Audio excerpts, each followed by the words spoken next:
지방 신축 3억짜리 사고 대출로 주식을 굴리는 것, 이거에 대해서 위험해 보이나요? 저축은 다 그냥 주식 올인이네. 자, 그러면 이 정도면은 재산이 좀 많아야 되는데 네. 주식만 지금 4억입니다. 네. 당장은 그 소도시에서 꼭 집이 필요하신 건 아니잖아요. 지금은.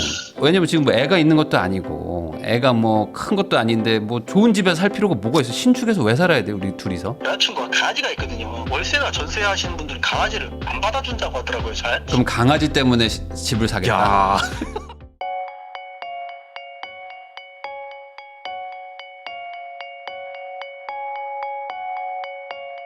안녕하세요. 공공기관에서 일한 지 11년 차입니다. 직장 1년 차일 때 한 달에 3만 원을 쓰면서 저축하고 살았다. 진짜 대단하신데. 네. 네, 2년 차부터 지출이 조금 늘었지만 늘어도 됩니다. 3만 원에서 뭐 늘어도 전혀 문제가 없어.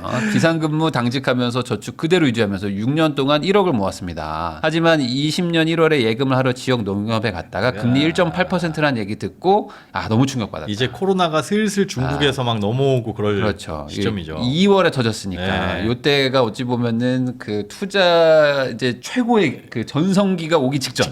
바로 직전입니다. 그때 충격을 받았던 것도 어찌 보면 되게 좋은 케이스인 거죠. 야, 내가 1억이나 모았는데 한 달에 12만 원 준다고? 꼴랑? 이 생각에 이건 아니구나 라는 생각에 뭔가 투자를 해야겠다고 마음 먹었는데 코로나가 터졌습니다. 네. 자, 근데 코로나 터지고 코스피에서 1,400을 찍는 거 보고 주식은 안 해야겠다고 도망치고 다시 예금으로 갔는데 그러던 중에 3년 동안 주식을 권유했던 그러니까 이게 기인을 만난 거죠. 계속 3년 동안 옆에서 너 주식해라. 뭐 떨어지는 게 있다고 너 주식해라. 주식해라 3년 동안. 하면서 고향 선배까지 교집합이죠. 이분이 한 번 또 해라. 이제 진짜 해라. 네. 1,400이다. 그래가지고 10월이면 그래도 조금 회복했는데 네, 많이 올라갔을 때. 그래도 이제 본격적으로 그쵸. 본격적으로 유동성 막 풀던 때니까 그래서 애플을 샀습니다.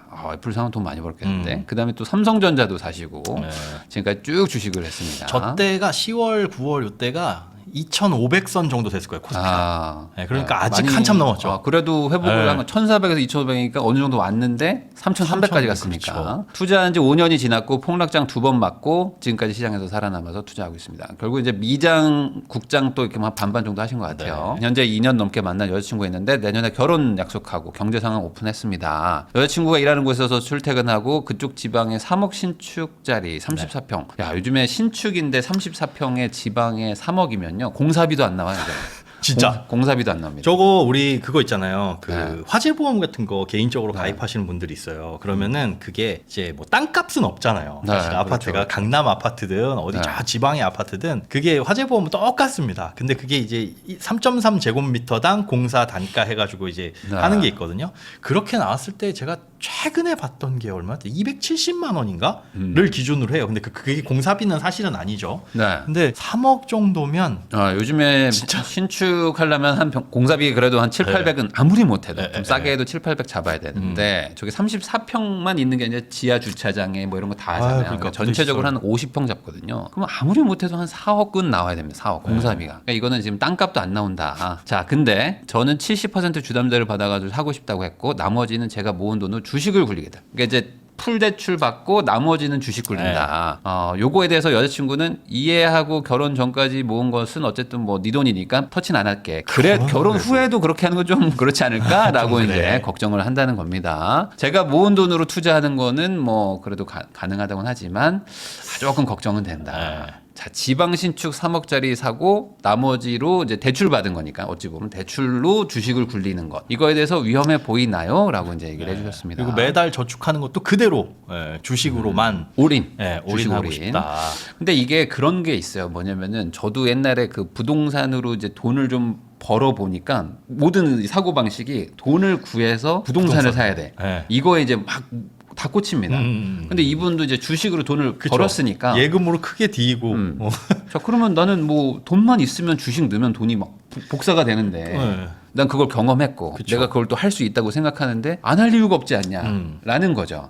그러니까 나는 전혀 위험하게 보이지 않는데 주변 사람들이 말리니 좀 답답하다. 이거 나를 왜 이렇게 말리지? 심지어 결혼할 상대자가 네, 그래서 이제 사연을 보내주신 거예요. 상황을 보겠습니다. 부모님 댁에서 지금 거주하고 계시고 이제 공과금 20만 원 정도 내시니까 사실상 뭐 거의 공짜로 살고 있다. 그러니까 이 부모님 댁에 사는 게 돈 모으기에 가장 좋다. 그래서 그렇죠. 제가 신입 사원들 뭐 이런 갓 취업한 사회초년생들한테 제발 부모님께 얹혀 살아라. 죄송하면 설거지라도 하고 네. 생활비 조금 들이더라도 밖에 나와서 월세 얻는 것보다는 훨씬 비용 그렇긴 하죠. 절감할 수 있다라고 아. 말씀을 드리는데 사실 20만 원 정도면은 저거 그 식사랑 고시원도 안 돼요, 그리고 요즘에 이제 이 뭐 집은. 밥 먹고 보통 어머니가 이제 과일 깎아주잖아요.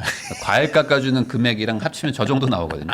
사실상 공짜로 살고 있다고 네, 보셔도 공짜입니다. 됩니다. 아반떼 LPG. 그러니까 이분도 이제 뭐 아껴가지고 이제 잘 네, 이게 원래는 모으시는 분이에요. 2010년식인가 2006년식 차량이 하나 있었는데 아. 요번에 이사를 바꿨다. 요번에 이제 지방으로 아내분 네. 계신 쪽으로 멀리 가니까 그걸 대비해서 최근에 연비 좋은 아반떼 LPG로 좋습니다. 교체를 하셨대요. 돈 못 모으는 이유도 없고 없죠. 포기할 수 없는 거는 뭐 스터디 모임과 데이트 비용. 이분이 이제 뭐 스터디를 하면서 주식 스터디 같은 거, 그런 것들. 종목 발굴하고 뭐 이런 거일 수도 있겠죠. 자, 그럼 이분이 이제 소득과 지출을 보면은 네. 뭐 저축은 다 그냥 주식 올인이네. 주식 올인. 청약통장하고 공제회는 사실상 뭐 없는 돈이니까. 네. 네, 그리고 나머지는 그러니까 통신비 나머지예요 정도? 사실. 네. 아끼면 아끼는 대로 주식에 더 넣고. 데이트 40 정도. 그러니까 네. 완전 그냥 올인. 올인. 진짜 주식남이네. 자, 그러면 이 정도면은 재산이 좀 많아야 되는데 네. 주식만 지금 4억입니다. 네. 그러니까 적지 않은 잘 금액이네요. 불렀죠. 2020년에 막 네. 1억 정도를 모았다고 하시니까 음. 그 한 5년 사이에 돈이 저렇게 저렇게 불렸어요. 늘어난 거죠. 예. 뭐 소득이 뭐 어쨌든 딱 뻔하신데 그게 뭐 원금 치면 한 1억 정도 더 들어갔을까 모르겠네. 네. 그러니까 한 2배 정도 수익률 난 것 같은데. 최소한 네, 최소 그렇죠. 정도. 한 4, 5년에 2배 난 거니까. 공제 450, 뭐 700, 뭐 이 정도 있고요. 뭐 부채도 부채는 없고. 빵원. 근데 요번에 이제 집 사면 뭐 네. 돈이 조금 들어가고 이제 대출이 좀 생기긴 하지만 뭐 저축도 잘 되시니까 그렇죠. 주식에 올인할지만 판단하면 되겠네요. 안녕하세요, 주식남님. 네, 안녕하십니까. 네, 목소리가 네, 약간 되게 씩씩해요. 씩씩하십니다. 주식 수익률이 좋아서 그런가 봐요. 그런 건 아니고요. 네, 어쨌든 그 제가 사연 다 봤고요. 네네. 지금 주식에 완전 그냥 올인 하시고 계신 거잖아요. 사실상. 그쵸, 예. 거의 뭐 거의- 지출은 안 하는 수준이고. 그 특별한 거 아니면 돈 쓰는 거 없고 다 그렇죠. 주식 심의 계좌에 맡겼다가 네. 만약에 이제 4월 9일 같은 날이 있었잖아요. 그럼 한번 폭락장 때 이제 빠질 때 쫙 들어가고. 들어가고 아니면 제가 평소에 받았던 종목 중에서 음. 괜찮은 거는 떨어지면 많이 떨어졌다 생각하면 막 사고 그렇게 하는 편이거든요. 많이 빠지면 산다. 그거 되게 마인드가 되게 좋으신데 투자 마인드가. 보통 이제 막 추격 매수하고 막 이런 것들을 많이 하시는데 이제 보통 빠질 때 사시는군요. 제가 네. 빨개지면 음. 못 사요. 올라가면 못 사요. 저는. 올라가면 못 반대로. 사고 빠질 때 사가지고 조금 회복하면 팔고. 네, 그런 식 하거나 그런 식으로 하고 많이 하고 있어요. 그러면 지금 주식에 거의 재산이 다 올인돼 있는 상태인데 저 네. 4억 4천만 원 중에 원금이 얼마예요? 원금? 내가 뭐 저축하는 족족 집어넣으셨을 테니까. 솔직히 그걸 계산을 잘 못하겠어요. 그냥 저는 월급 다 들어간 거니까요. 뭐 대충 근데 계산 되잖아요. 입금 내용만 보면 되죠. 뭐. 대충 되면 한 3억 정도 되는 것 같아요. 3억이요? 잠깐만요. 3억을 넣어가지고 지금 4억 4천 만드신 거예요? 아니죠. 왜냐하면 그 예수금도 다 네. 예금도 다 주식에서 벗는 거예요. 주식에서 번 거 예금으로 빼놓은 거예요? 네, 다 번 거 이제 현금화 시키는 거예요. 그럼 CMA랑 저것도 그럼 네, 결국은 그 5억 예금도 정도, 그거도 제가 3억 번 걸로 넣어서. 그러니까 5억 정도 된 거네. 3억 넣어서. 네네. 그러면은 5년 지금 투자하신 거죠? 네, 5년 됐습니다. 수익률이 엄청난 건 아닌데? 제가 좀, 그니까 주식을 시작한 지 5년밖에 안 됐고, 네. 솔직하게 제가 뭐, 많이는 알지는 못하지만, 처음부터 주식으로 돈을 많이 버는 거는 그건 운이라고 생각하거든요. 네네네. 그래서 그렇기 때문에 보통 이제 뭐, 이런 말 하면 법규 선생님도 한 20%가 연습하는데, 저도 수익률 목표가 10%에 30% 사이거든요. 네네. 그래서 꾸준히 그렇게. 워렌 버렸기 버핏이네. 때문에 제2의 워렌 버핏. 10%서. 그래가지고 뭐 2배 나면 좋겠지만 그거는 꿈인 것 같고 그냥 보수적으로 20%씩 계속 벌면 복리로 이렇게 굴러가면은 언젠가 제가 원하는 자산을 이루지 않을까 싶어가지고 그렇게 운영하고 있거든요. 그러면 제가 이해한 게 맞는 건가요? 처음에는 한 1억 정도로 주식을 굴리셨고 최근에 돈을 많이 집어넣으신 건가요? 제가 아까 20년도에 예금이 한 1억 5천이 있었다고 했잖아요. 네. 그러니까 20년 처음 할 때 3천만 원도 들어갔고 그리고 21년도 다 됐을 때 월급까지 해가지고 다 들어간 게 그때가 2억 다 들어간 게 21년도 중간 정도에 들어갔던 것 같아요. 네. 아직 한창 오를 때네요. 네, 그러다가 22년도 때 폭락 맞고 네. 했다가 23년도에 회복하고 24년도 때 또 다시 올랐다가 다시 좀 폭락 맞고 네. 그게 좀 다시 수익률로 넘어갔죠. 수익도 있고. 아니, 그러니까 이제 말씀하신 대로 폭락할 때 족족 돈을 투자하셨다면 지금 이 정도 금액이 아니라 더 커졌어야 되는데 지수상으로 봐도. 네네네네. 예. 근데 지금 말씀하신 대로 거의 원금이 뭐 3억 가까이 돼가지고 2억 정도 버신 거면 네. 이 수익률상 아주 높은 건 아니니 반대로 얘기하면은 최근에 돈을 좀 넣으시고 그러니까 뭐 예전에 좀 돈 번 건 있지만 최근에는 뭐 이렇게 상승과 하락을 이제 반복하면서 약간 본전 같은 느낌으로 지금 돈이 계속 들어가고 있는 게 아닌가 뭐 그런 생각이죠. 그거 맞습니다. 22년부터 그러니까 처음 시작한 거 빼고 그러니까. 22년부터 24년 사이까지가 이때가 본격적으로 투자했다고 제가 생각하는데 네. 그때 이제는 저도 이제 그걸 하면서 이제 막 이렇게 폭락이 빠졌다 늘어났다 하니까 이게 크게 안 늘어나더라고요. 맞아요. 지금도 애플하고 주식 그 삼성전자를 가지고 있나요? 아니요, 지금? 애플은 다 팔았고요. 네. 전자는 절반 정리하고 제가 미장 비중이 그렇게 안 커요. 네. 맨 처음에 샀을 때 산 거가 그대로 놔뒀다가 벌어서 달러가 많이 올랐을 때 정리하고 이제 국장으로 돈 현금이 없으니까요. 네. 부담가제를 사고 싶을 때 그 미장을 팔아서 샀거든요. 아, 그럼 혹시 올해 초부터 해서 국장도 많이 올랐는데 4월부터도 많이 오르고 이번엔 좀 보셨어요? 이번에는? 이번에 올해 다 거의 절반 이상 번 것 같아요. 아, 그러면 올해 한 1억을 번 거네요. 한 3억 4억 투자해서 그런 건가요? 1억 더 벌었습니다. 아, 올해. 네네. 그러다 보니 이제 앞으로 이제 집 사고 나서 여기에다가 올인해보고 싶다라는 네, 근데 마음이 이건- 드시는 거죠? 네, 그때 결혼하면서도 그 전까지는 잘 모르겠는데 이제 네. 하다 보니까 연 10%만 계속 10%에 15%? 그러니까 예금이자보다 한 3배 이상 벌면은 그 나쁘지 않을 거라 생각이 들더라고요. 그 10%라는 기준은 어떻게 세우신 거예요? 그러니까 뭐 은행 이자보다 두세 배 정도. 아니 근데 뭐 주식 자체가 뭐 나쁘다고 제가 얘기할 건 아니고요. 주식도 잘하시면 당연히 좋거든요. 근데 네네. 어쨌든 이번에 이제 집을 또 사실 거잖아요. 네, 맞습니다. 저는 오히려 집이 더 문제인 것 같은데 지금 보니까 그 지방 소도시에 살려고 하시는 것 같더라고요. 네, 맞습니다. 예, 혹시 뭐 그렇게 하시려고 하는 뭐 이유가 있나요? 저랑 여자친구 직장이 옮길 수가 없어요. 그냥 거기서 살아야 되고, 그래서 집은 어차피 필요하니까 살아야 되고, 어차피 전세 주면 남한테 돈 주는 거고, 네네네. 집을 사면은 일단은 그런 걸 전세 끝날 때마다 그런 걱정 안 해도 되고, 네. 일단 하나는 해결이 되는 거잖아요. 아, 거기가 근데 되게 뭐 그냥 일반 좀 뭐 대도시라고 말하기 어려운 곳인데 네네. 그 인근의 대도시에서 출퇴근이 안 되시나 보죠, 절대? 둘 다 출퇴근을 해야 되는 상황이라서. 네. 아니 그래도 뭐 어차피 인근에 좀 그래도 광역시급은 왔다 갔다 하기가 좀 힘들다. 뭐 인구 한 뭐 100만 정도 가까운 뭐 그런 데들이 없어서 지금 이렇게 하시는 거죠? 예, 있는데 한 거리로 출퇴근 1시간 넘게 걸려가지고. 차로. 네네네. 네. 둘 다. 저는 혹시 1시간 반 걸리고요. 이 직장을 그러면 앞으로 막 한 20년 막 이렇게 계속 다니셔야 되고. 그쵸. 정년할 때까지 계속 다녀야 되는 직장이다 보니까. 그러면 사실 뭐 집을 사는 게 맞을 것 같긴 합니다. 제가 봤을 때. 그러면 그 동네에서 제일 신축으로, 제일 대장이라고 할 수 있는 거. 그래서 제가 안 그래도 여쭤보고 싶었었던 게 네. 있었는데 제가 이제 그 집을 이제 한 2달 전부터 해서 보러 다녔거든요. 네. 보다가 이제 아파트가 하나가 미분양된 아파트인데 이제 중도금을 못 내가지고 후불이자를 내는 그런 아파트가 있고. 근데 네. 이게 우리가 알만한 뭐 그러니까 브랜드 말해도 되나요? 뭐 굳이 안 말하시는 게 좋을 것 같아요. 그래. 왜냐면 또 그러면 개인 이제 정보가 또 나올 수도 있으니까 누가 네. 알아볼 수 있으니. 그쪽이 이름 알만한 그래도 네. 브랜드가 하나가 있고. 네. 그리고 그 옆에 다 이제 입주가 다 어느 정도 되는 상태고 미분양이 안 됐는데 여기가 초등학교, 중학교, 고등학교를 다 끼고 있는 브랜드가 아주 낮은 아파트가 있거든요. 네. 근데 여기는 시세가 한 3억 3천 정도 하고 네. 그리고 여기는 한 3억 미만이면 살 수 있거든요. 근데 그러면은 이 신축이고 브랜드 있는 걸 사야 되는 건지 이 초등학교가 껴있는 걸 이걸 브랜드가 낮아도 이걸 사야 되는지가 좀 고민이 되더라고요.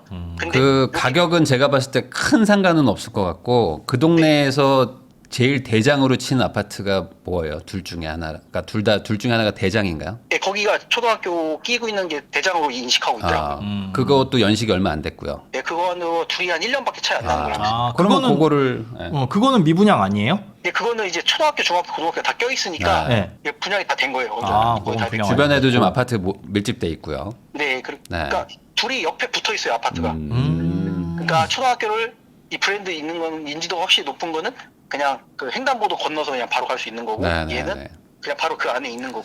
좋습니다. 결국에 우리가 떠날 수 없다면 그 동네에서 계속 뭐 평생 전월세 살 수는 없잖아요. 그래서 뭐 네네네. 저는 뭐 집 매수하시는 건 뭐 나쁘다고 생각은 안 하는데 다만 그 집이 뭐 엄청난 뭐 상승을 하고 뭐 그러기는 현실적으로 어려울 수도 있다.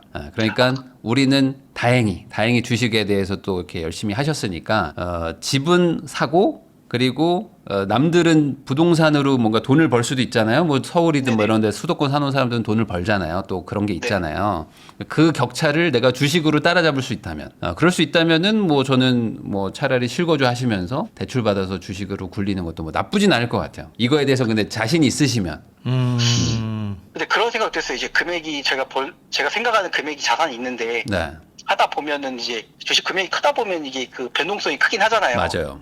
그래서 투자 목적으로도 부동산도 또 얘기는 했었거든요. 여자친구랑도 이제 어느 정도 자산이 쌓이면 네. 이것도 이제 자산 배분을 해야 되지 않느냐 저 생각을 했고 그래서 나는 수도권에 있는 부동산 하나, 내가 실거주 하나, 그리고 이제 그 아무래도 저기 배당주나 성장주 이렇게 좀 나눠 놓는 것도 좀 어느 정도 생각은 해놨거든요. 한 네. 20-30년 바라보고. 근데 제가 걱정인 건 이제 요즘 분위기가 이제 한 채 분위기로 가다 보니까 이게 두 채를 했을 때 이제 그 양도소득세라든지 여기 이런 보유세라든지 이런 문제가 좀 걸려가지고 좀 고민이 좀 되더라고요. 뭐 소장님은 뭐 이렇게 조언해 주실 거 있을까요? 일단 그 아내분도 맞벌이 하시는 거잖아요. 네, 맞습니다. 네. 나이가 어떻게 되세요? 지금 사연자님은 37살, 아내분은 33살이요. 2세 계획은 언제로 계획하세요? 내년 정도부터 생각하고 있어요. 그러면은 결혼하자마자 거의 바로네요.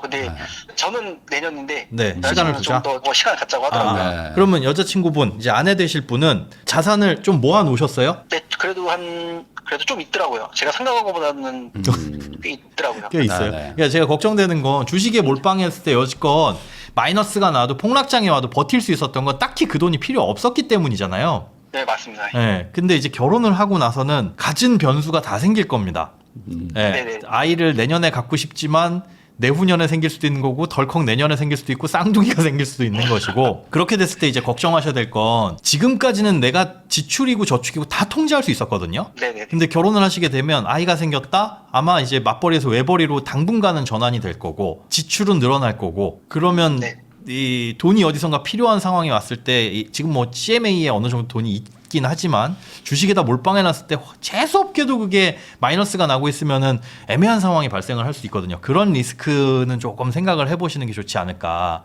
네, 지금 CMA 6,000 예금에 1,500 있는 거는 왜 저렇게 현금성 자산을 두신 거예요? 혹시 결혼 자금? 그것도 있고 원래 네. 제가 투자할 때 그동안은 현금 비중을 좀 갖고 있지 않았거든요. 네. 근데 이제 투자할 때 20-30%는 갖고 있어야 되겠다는 생각이 작년이랑 몇 번 폭락장 맞다 보니까 결국은 저것도 주식을 살 대기 자금이네요.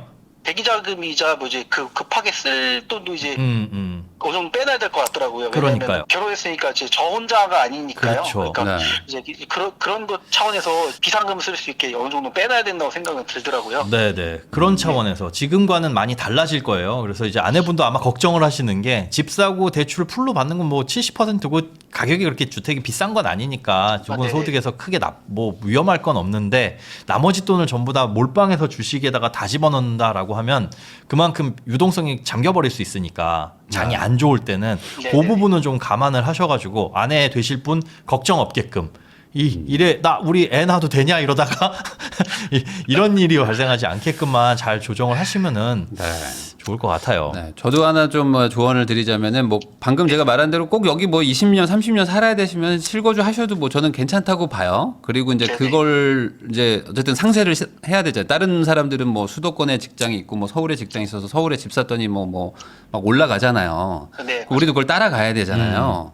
근데 잘 한번 생각해 보시면은 이게 부동산은 레버리지를 풀로 쓸 수 있고 주식은 레버리지 쓰기가 참 어렵거든요. 그래서 뭐 단순히 생각해서 우리가 지금 순자산이 5억 있으시니까 여기에 이제 대출 받아가지고 뭐 10억짜리를 샀다고 치겠습니다. 그냥 단순히 서울 뭐 수도권 네. 쪽에 그럼 그게 10% 오르면 1억 올라가는 거잖아요. 네네. 근데 우리는 20% 올려야지만 사실 그걸 따라갈 수 있어요. 주식으로. 네네. 그리고 주식은 뭐 한 2년에 한 번 정도 막 폭락도 한 번 오고 막 1년에 한 두세 번씩 뭐 또 한 10몇 프로 빠지고 오는 거 막 오고 막 이러잖아요. 근데 반대로 부동산은 막 그렇게까지 막 자주 오진 않으니 주식을 되게 공격적으로 하셔야지 따라갈 수 있는 거거든요. 네.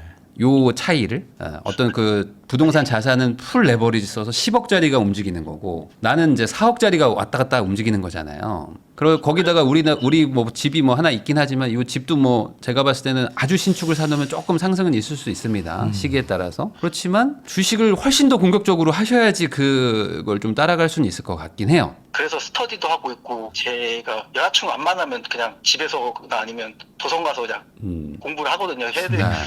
왜냐면 그 아까 말씀드린 것처럼 부동산 같은 경우는 레버리지가 끼기 때문에 그렇죠. 네. 그러니까 1% 오르는 게 실제로 저한테 3% 오르는 거잖아요. 네. 그거 두세 배 갖고 가니까 그런 생각도 들어. 작년도도 했을 때 이게 맞는 건가 싶기도 했었거든요. 아. 얘는 그냥 한 배, 1%만 올려도 3%인데 네. 얘는 3% 올리려면 엄청난 이제 노력이 필요하니까요. 그렇죠. 30%를 버는 게 이렇게 쉬운 게 아닌 거라는 걸 많이 느꼈거든요. 그래서 제가 이제 뭐 굳이 하이브리드 제안을 뭐 드린다면은 꼭 이렇게 주식이냐 부동산이냐 뭐 이렇게 굳이 막 할 필요는 없잖아요. 아, 네. 꼭 그렇게 막 주식에 막 올인을 해야 되나요? 반대로 생각하면 자 본인이 주식에 대한 공부를 열심히 하실 거고 좋아하시잖아요. 네네네. 그러면 차라리 1억만 주식을 하시는데 훨씬 더 공격적으로 한번 해보시면 어때요? 예.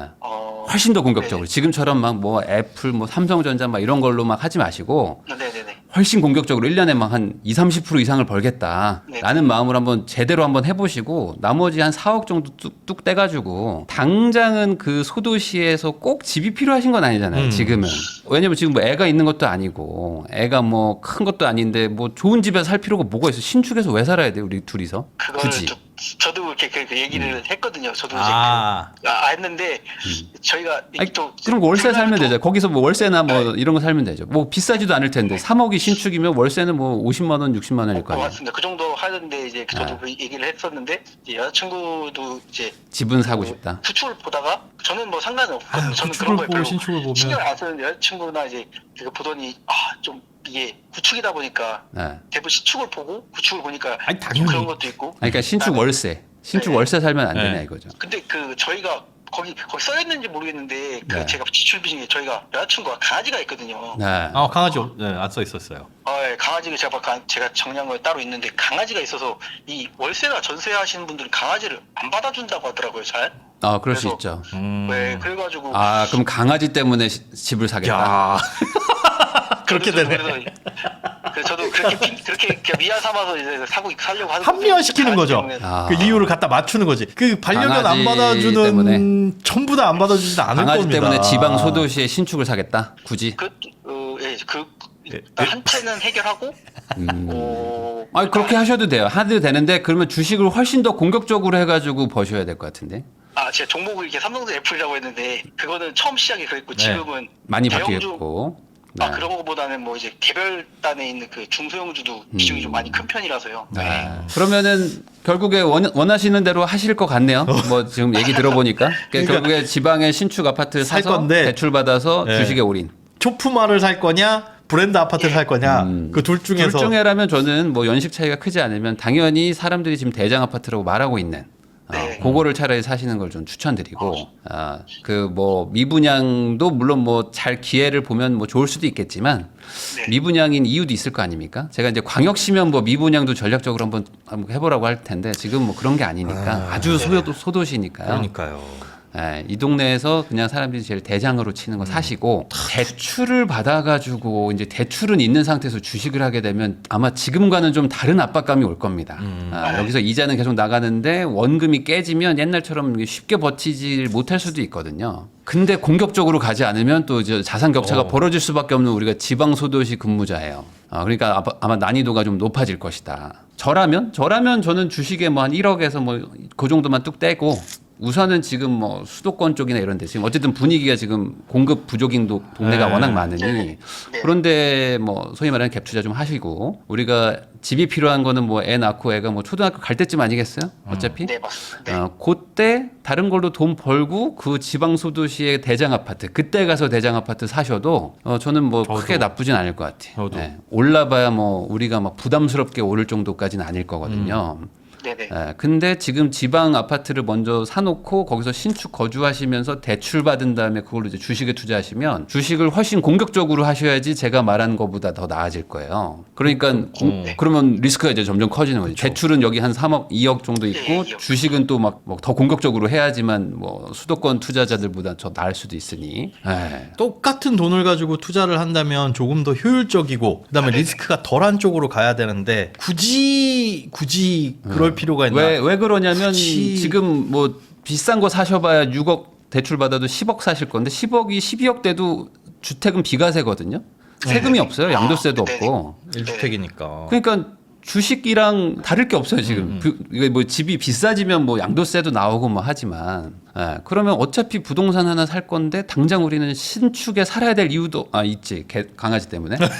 근데 강아지만 그게 어떻게 너무 잘 네네. 강아지를 뭐 이렇게 뭐 원래 집에 놓고 나온다든지 해야 되지 않을까요? 아니면 강아지를 받아주는 네. 집을 찾아가지고 가는 게 맞지 않을까? 물론 이제 뭐 구축하고 그런 동네로 가든지. 네, 구축하고 신축을 보면 당연히 구축은 구축으로 마음에 안 가서 들어요. 월세 살든지. 네. 마음에 안 드는데 그건 아, 이제 자산을 모은다 생각해야지. 이거는 저는 약간 그런 느낌의 깔고 앉아 있는 아까 전세랑 뭐 사실 구축으로 가도 돼요. 우리가 뭐 지금 내가 봤을 때 우리가 지금 약간 주식에 돈을 좀 벌어서 우리 좀 여유 있는데 약간 좀 여유 부려도 되는데 약간 이런 마음이신 거 아닌가요? 약간 그런 거 같은데. 저도 이제 어느 정도 벌었다고 생각했던 그 아니야. 절대 그렇지 않아요. 절대 네. 네버에버. 지금 우리 불리한 구조예요. 우리가 지금 네네. 지방 소도시에 살 수밖에 없잖아요, 앞으로. 네네네. 그러니까 똑같이 부동산 투자한 사람들보다 훨씬 불리해요, 우리가. 그러니까 나는 주식으로 그 갭을 메꾸러 가는 거지.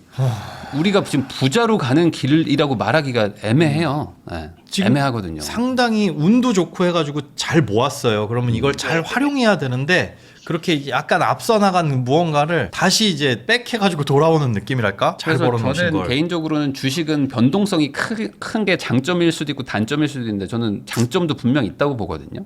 그러니까 4억을 투자해서 안정적으로 가는 것도 좋지만 안정적인 거를 하려고 주식을 하는 건 아닌 것 같아요. 제가 봤을 때. 네. 왜냐면 어폐가 안정적인 거는 아파트라는 것도 안정적이거든요. 우리나라는 아파트 투자가 되게 안정적이거든요. 레버리지도 많이 쓰고 네. 이거 비과세고 그러면은 아파트를 굳이 안 사거나 지방 소도시 사놓고 굳이 주식을 왜 안정적으로 해야 되는 거지? 라고 생각해 보면은 애매하다고 좀 봅니다. 그러니까 저는 집을 하나 사놓으시고 그 다음에 네. 조금 남은 돈으로 뭐 한 1억 정도나 뭐 1억 5천 정도를 차라리 조금 더 공격적으로 한번 해보시는 건 어떨까? 본인이 주식에 진짜 진심이시니까. 네네네. 그렇게 해서 주식을 잘 되면 또 더 좋은 집 살 수도 있는 거고 뭐 이렇게 더 여유가 생기는 거 아니겠어요? 그러니까 본인이 되게 공부도 열심히 하고 저축도 잘하고 막 하시는데 그거를 주식에 올인해서 되게 안정적으로 뭐 수익률 10%만 목표로 간다고 하면 그러면 우리나라는 어쨌든 지금 자산의 80%를 아파트나 뭐 이런 거 사가지고 거기서도 버는 분들도 있잖아요. 그러니까 제일 안타까운 게 이런 거거든요. 주식을 열심히 해가지고 돈 버셔가지고 내가 원래 4년 전에 살 집을 더 비싼 더 비싼 가격에 사요. 그러니까 결국에 주식으로 번 돈을 그 4년 전에 산 집주인한테 주는 꼴이 되거든요. 그런 것도 있거든요. 이게. 우리나라 어떤 지금까지의 투자의 어떤 좀 흐름을 보면은 결국에 주식이랑 코인으로 벌어가지고 좋은 집 부동산, 가지고 있는 네. 사람한테 그 비싸게 주고 사요. 이런 것도 한번 고민은 해볼 필요가 있다. 네네네. 지금 결혼을 앞두고 이제 결혼하시고 새 출발하시는 입장에서 새로운 집에 들어가서 내 집 마련해가지고 딱 그런 예쁜 어떤 그림을 그려놨을 수도 있는데 네. 구축으로 가서 강아지 키우시고 그래요. 집은 뭐 한 4, 5년 뒤에 사셔도 그 동네 네네. 그 지방 소도시에 4, 5년 뒤에 사셔도 충분하지 않을까. 그게 좀 그러니까 길게 보면 더 결과는 좋을 것 같아요. 결과는. 거기 좀 솔직히 안전하고. 사시면서 그 집값이 많이 오를 거라고 기대를 하고 사시는 건 아니죠. 네, 맞습니다. 근데 왜? 그건 이제 투자의 개념이 없는 거잖아요. 그 주택은. 그러면 결국 전세 사나 그 집 사나 재산세 내고 뭐 하고 나면 큰 차이가 없는데. 그래야 될까? 재산세 내고 뭐 강아지를 뭐 가족으로 생각해서 절대 떨어질 수 없다. 그러면은 강아지를 받아주는 뭐 전월세 사셔도 되는 거니까. 그러니까 뭐 하나 포기해야 되는 거 아닙니까? 이게 어느 정도 얘기를 했었던 게 제가 그렸던 그림은 원래는 네. 저도 원래 그쪽에서 전월세를 고 월세를 원래 생각했었거든요. 네. 네네네. 왜냐면 월세가 하면 그렇게 하고 그래서 저는 더 자산을 어쨌든 제가 주식을 돌리고 하니까 싶은데. 더 주식으로 더 돌리고 싶죠. 풀로 더 돌리려고 했었거든요. 근데 이제 결혼한다는 과정에서 이렇게 얘기를 하다 보니까 이게 집을 샀으면 좋겠다고 어느 정도 여자친구 쪽이나 그쪽에서 그런 얘기가 나왔었군요. 구축을 사면 그러니까 어때? 예. 그래서 구축이랑 신축이랑 이게 여기가 지어진 게 한 14년도에 지어졌는데 그 구축이랑 신축이랑 가격이 이렇게 크게 차이가 안 나더라고요. 거기 사지 말고요. 네. 아니 근데 뭐 이게 너무 길어지니까 제가 짧게 하면 네네. 구축인데 신축이랑 차이가 안 난다는 것 자체가 구축이 네네. 더 위치가 좋다는 얘긴데 그러면요. 그건 맞습니다. 위치가 그러니까 좋겠죠. 더 살기가 네. 좋겠죠. 네네. 아, 그러니까 제가 봤을 때는 아마 원하시는 대로 하실 것 같긴 하거든요. 지금 답정너 이러면서. 원하시는 대로 할 것 같긴 해요. 근데- 할 것 같긴 한데 좀 아쉽다. 아쉽다. 주식으로 이렇게 올인하실 거라면 저는 훨씬 더 공격적으로 가서 성공해야지만 저는 이렇게 하라고 할 것 같아요. 지금 연 10% 버는 걸로는 사실 아파트나 뭐 부동산 투자 대비 딱히 메리트가 별로 없거든요. 네. 근데 변동성이 있고 막 빠질 때도 있고 하니까 그리고 이제 아내 되실 분하고 한번 진지하게 얘기하셔가지고 뭐 집 사는 거 오케이. 그러면 뭐 집을 산다 그러면 그냥 이 동네가 많이 안 올라갈 거니까 뭐 신축 말고 그냥 더 싼 거로 사서 그냥 거기서 뭐 강아지 키우면 살다가 나중에 주식으로 빵 터져가지고 그걸로 뭐 신축을 사러 오든지 지금 당장 우리 부부가 이렇게 여유 부릴 필요는 없지 않니? 라는 거 설득 한번 해보시고 그게 도저히 안 된다. 난 무조건 신축 살아야 된다. 난 그러면은 신축 중에서 강아지를 안 받아주잖아요 대부분. 네, 맞습니다. 예. 근데 그거 수리를 다 해주겠다고 내가. 네, 그거 특이하게. 가져와요. 뭐 마루, 뭐 걸레바지, 뭐 도배 장판 내가 다 해주겠다. 차라리 뭐 그걸로 내가 비용을 미리 잡아놓을 수도 있거든요. 네네네. 뭐 그러니까 그런 방법을 찾으면 되는 거지. 뭐 강아지를 안 받아주니까 뭐 신축을 사가지고 뭐 지금 애도 없는데 뭐 그렇게 하실 필요까지가 없을 것 같아요. 네네. 그리고 주식을 훨씬 더 잘하셔야 될 것 같아요. 본인의 계획대로 가시면. 네네. 지금 5년에 2억 버는 걸로는 안 되고 한 20-30% 이상 수익을 생각하셔야 될 것 같습니다. 그 정도. 네, 알겠습니다. 네. 아내분하고 진지하게 다시 한번 되실 리셋해가지고 분하고 우리가 이게 맞나? 이게 본질적으로 이게 맞나? 라는 걸 한번 생각은 한번 해보실 필요는 있을 것 같아요. 네. 한번 이거 업로드 되면 보고 보여주려고 하거든요. 네. 네. 저라면 수도권에 갭 투자 하나 해놓고 주식은 한 1억 정도 굴리면서 그 동네 구축 가서 월세 살 것 같아요. 저도요. 네. 아, 그렇게 그치. 하다가 4년 뒤에 다시 바꾸자. 네네네. 네. 그렇게 생각하시는 게 좋을 것 같습니다. 네, 감사합니다. 고맙습니다. 네, 감사합니다.